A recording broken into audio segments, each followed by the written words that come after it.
Death അഥവാ മരണം. ഏതൊരു ജീവിയും ഭയപ്പെടേണ്ട കാര്യം തന്നെയാണ് മരണം. പക്ഷേ മനുഷ്യന്റെ ഉള്ളിൽ ഭയമുണ്ടാക്കാനുള്ള ഏറ്റവും നല്ല ടൂൾ കൂടിയാണ് ഈ മരണം. മരണം ഒരു അവസാനമാണെന്ന് അക്സെപ്റ്റ് ചെയ്യാൻ മനുഷ്യന് കഴിയാറില്ല. അതുകൊണ്ട് തന്നെ മരണശേഷം എന്ത് നൽകാൻ കഴിയും എന്നുള്ള കാര്യത്തിൽ മതങ്ങൾ തമ്മിലൊരു മത്സരം തന്നെയാണ്.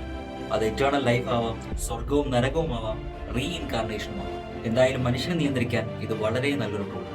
നിങ്ങൾ പറയുന്ന നിയമങ്ങൾക്കനുസരിച്ച് ഒരു കൂട്ടം ജനതയെ കൊണ്ടുവരാൻ സാധിക്കും. അവരുടെ സ്വഭാവത്തെ നിയന്ത്രിക്കാൻ സാധിക്കും. അവരെ കൊണ്ട് നല്ലത് ചെയ്യിപ്പിക്കാൻ സാധിക്കും. അവരെ കൊണ്ട് വളരെ വളരെ മോശം കാര്യങ്ങളും ചെയ്യിപ്പിക്കാൻ സാധിക്കും.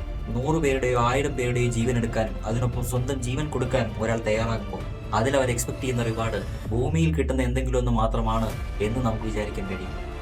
സയന്റിഫിക്കലി പറഞ്ഞാൽ മരണം ഒരവസാനമാണ്. ഇനി മരണശേഷം നമ്മൾ എങ്ങോട്ടാണ് പോകുന്നതെന്ന് ചോദിച്ചു കഴിഞ്ഞാൽ ജനിക്കുന്നതിന് മുമ്പ് നമ്മൾ എവിടെയായിരുന്നോ അവിടേക്ക് തന്നെയെന്ന് പറയേണ്ടി വരും. നമ്മൾ ജനിക്കുന്നതിന് മുമ്പുള്ള കോടിക്കണക്കിന് വർഷങ്ങൾ നമ്മൾ മരിച്ച അവസ്ഥയിലായിരുന്നു. ഇനി നമ്മൾ മരിച്ചു കഴിഞ്ഞാൽ അതേ അവസ്ഥയിലേക്ക് തന്നെ തിരിച്ചു. മരണം ഒരു അവസാനമാണെന്ന് നിങ്ങൾ അക്സെപ്റ്റ് ചെയ്യണം എന്ന് ഞാൻ പറയും. പക്ഷേ ഇത് അക്സെപ്റ്റ് ചെയ്യാൻ നിങ്ങൾക്ക് സാധിച്ചാൽ കാലാഹരണപ്പെട്ട പല ചിന്താഗതികളിൽ നിന്നും പുറത്തേക്ക് വരാൻ നിങ്ങൾക്ക് സാധിക്കും.